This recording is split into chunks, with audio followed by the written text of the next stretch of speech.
Esses filhotes são de uma mesma ninhada, órfãos do fogo, de gatos palheiros.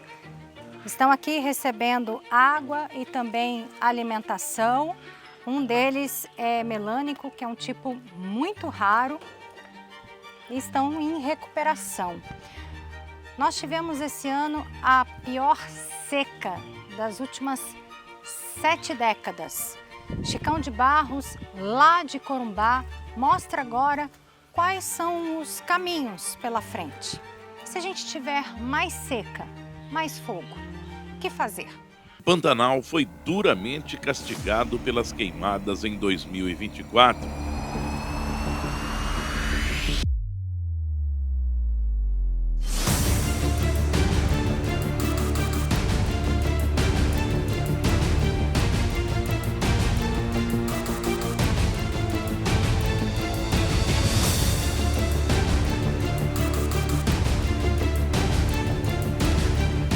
Uma densa cortina de fumaça encobriu o bioma e as cidades de Corumbá e Ladari.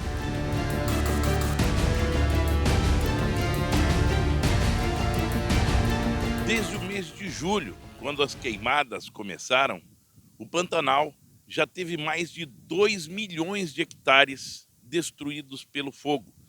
São mais de 2 milhões de campos de futebol. Brigadistas do Preve Fogo Ibama, bombeiros e voluntários travaram uma verdadeira batalha para conter o avanço do fogo. Nossa equipe foi de helicóptero até o local de combate aos incêndios. Depois de 15 minutos de voo de helicóptero e uma caminhada de cerca de 30 minutos por dentro de uma mata fechada, nós chegamos até o ponto em que os brigadistas estão dando combate direto aos focos de incêndio. E nesse caso aqui, o incêndio acabou de ressurgir. As chamas começaram a brotar novamente e eles têm que dar o combate imediato para evitar que o fogo se espalhe. Conhecemos o fogo de turfa. Aqui nós temos exemplo, né, do combate, o que é o combate em áreas que são sensíveis à passagem do fogo.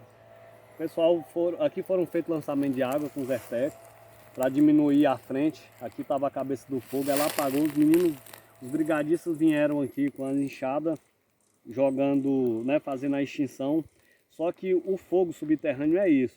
Às vezes você pensa que ele está lá, mas ele já está brotando aqui longe da linha.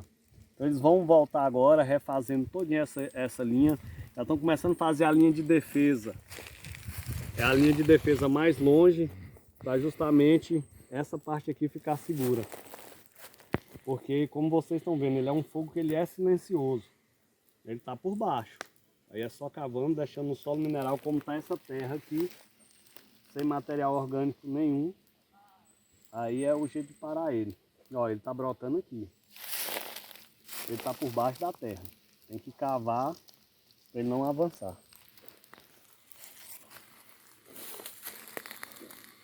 O coordenador estadual do Ibama Preve Fogo diz que a nova política do manejo integrado do fogo vai trazer avanços. Nessa temporada o fogo já atingiu uma área de 2 milhões e 93 mil hectares. O que fazer para evitar que situações como essa se repitam? O novo normal traz outras medidas, né, de mudança de paradigmas. A gente vai ter que trabalhar nesse sentido. O presidente da República veio aqui, visitou essa base da brigada daqui de Corumbá, e no dia dessa visita ele assinou e promulgou a Política Nacional do Manejo Integrado do Fogo. Essa política é uma gestão do uso do fogo, essa política trata da questão da prevenção, das medidas preventivas que são necessárias, de você manejar esse combustível seco antes do período crítico, né? A janela de queima para fazer as queimas prescritas estão reduzindo cada vez mais, porque o Pantanal tem atravessado uma seca. A cobertura com água, segundo o MAP Biomas, tem diminuído na ordem de mais de 60%, comparando 1985 até 2021. E esse novo normal faz com que novas medidas nós tenhamos que fazer. Mas o mais importante, quando nesse período de altas temperaturas, umidade baixa, a longos períodos de estiagem, sem chuvas, não devemos usar o fogo para renovar pastagem, não devemos utilizar o fogo para queimar lixo, não devemos usar o fogo para queimar as leiras de resto de exploração florestal, porque possivelmente esse fogo vai fugir do controle e vai virar um incêndio florestal. O nível do Rio Paraguai apresenta os mais baixos índices da história. As imagens são capturadas praticamente do mesmo ponto. Neste primeiro cenário, em março de 2023, o rio estava com seu nível pouco abaixo do normal. Já em setembro de 2024, o cenário ficou assim. O que era coberto por água, agora é terra firme. A prainha do Porto Geral recuou cerca de 100 metros. E onde antes era possível nadar, agora se pode fazer uma caminhada sem molhar os pés.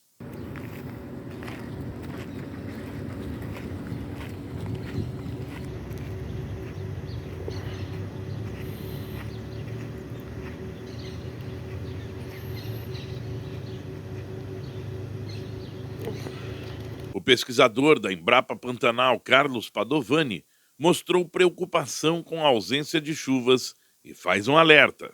Se não chover significativamente, muitos setores serão afetados. Enquanto não chove, o sistema continua drenando, o Paraguai continua secando e os rios continuam drenando o Pantanal, continuam tirando a água que tem no solo, que agora atualmente na superfície já tem muito pouca água, em função da falta de chuvas. A água que nós estamos vendo no Rio Paraguai é praticamente a água do solo. E essa água, o rio tem a tendência de continuar drenando. Então, e mesmo se as chuvas comecem em outubro, existe um tempo, uma demora para que as chuvas que caem principalmente no Planalto, no norte da bacia, no Mato Grosso, que elas levem o seu tempo para poder escoar, para poder infiltrar e para poder chegar até aqui. Tudo é custo para a pecuária. Sem falar do pasto, que enquanto não chove, o pasto não recupera. Então, se a chuva demorar, o local, as fazendas queimadas, se nós não tivermos chuvas, ela não vai voltar, a vegetação não vai crescer, o pasto não vai renovar o pasto.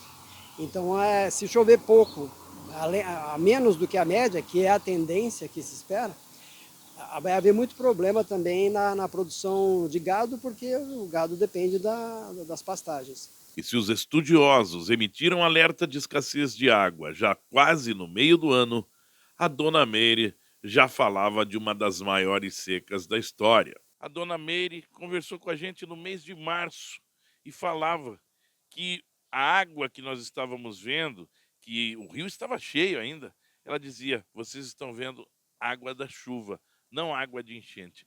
Dona Meire, como é que a senhora sabe de tudo isso? Como é que a senhora pode prever essa seca toda que a gente está vivendo hoje? Isso eu aprendi com meu avô, que eu não fui criada com meus pais, fui criada com meu avô, e ele era um velho de 97 anos.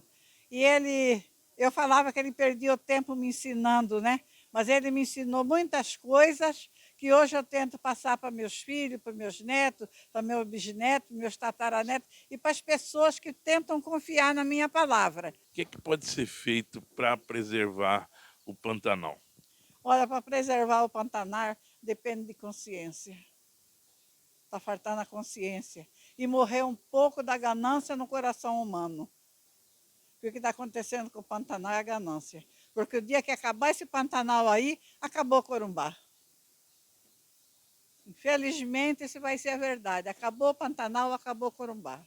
Presidente do Instituto Homem Pantaneiro, Ângelo Rabelo, falou dos desafios que o Pantanal enfrentou no passado e enfrenta atualmente. Sem dúvida, a história do Pantanal é marcada por momentos importantes, Ele teve o seu momento da pré-história, com a riqueza e diversidade cultural das comunidades indígenas.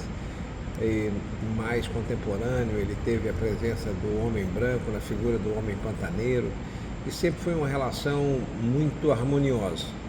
Enfrentou já na década de 80, um momento trágico que nós estávamos aqui, a caça ao jacaré, ao tráfico de animais silvestres, e agora, no presente, ele enfrenta, sem dúvida nenhuma, um momento que não tem precedentes. Não só perdeu grande parte do seu espelho d'água, quase 60%, ou seja, onde mora e restabelece inúmeras espécies, e ao mesmo tempo foi mais uma vez perturbado por incêndios em várias regiões do Pantanal, tirando a tranquilidade do homem pantaneiro, das fazendas, das comunidades que vivem dentro do Pantanal e das cidades do entorno. Então é um momento extremamente delicado e que nos faz, em alguns momentos, a despeito de todos os esforços, nos sentir impotentes. Bem, nós temos procurado estar alinhados com as políticas públicas do governo federal, do governo do estado, ajudando a pensar nas estratégias e, ao mesmo tempo, nós atuamos diretamente de duas formas. Nós compartilhamos o sistema de inteligência artificial, o projeto do programa Pantera, que acessa mais de 1 milhão de hectares de maneira muito mais eficiente do que a detecção do satélite, e também fortalecemos a atuação e ampliamos a atuação da nossa brigada na região da Serra da Molar, onde nós fomos esse ano também surpreendidos por um fogo que veio da Bolívia e que nos trouxe efetivamente grande prejuízo não só a propriedades rurais, mas também parte de uma das nossas reservas. Rabelo fala também sobre as ações futuras para garantir a sobrevivência do bioma. Nós temos aí muitas perguntas sem respostas para tentar entender em que momento nós teremos uma situação mais amena, dependendo de chuvas, e ao mesmo tempo extrapolando os limites da própria capacidade de resiliência do Pantanal. Então nós vivemos um momento bastante delicado, onde há com certeza absoluta um comprometimento desse futuro e vai exigir de todos nós um esforço muito além daquilo que está sendo feito, no sentido de implementar ações que possam se adequar a esse novo normal, mas vale a pena destacar as ações de proteção das nascentes, restauração de muitas áreas que foram queimadas, para a gente assegurar efetivamente, principalmente, a nossa necessidade maior, que é a água. O Pantanal é o santuário ecológico do planeta. Sua sobrevivência depende das decisões humanas, porque a natureza já faz a sua parte.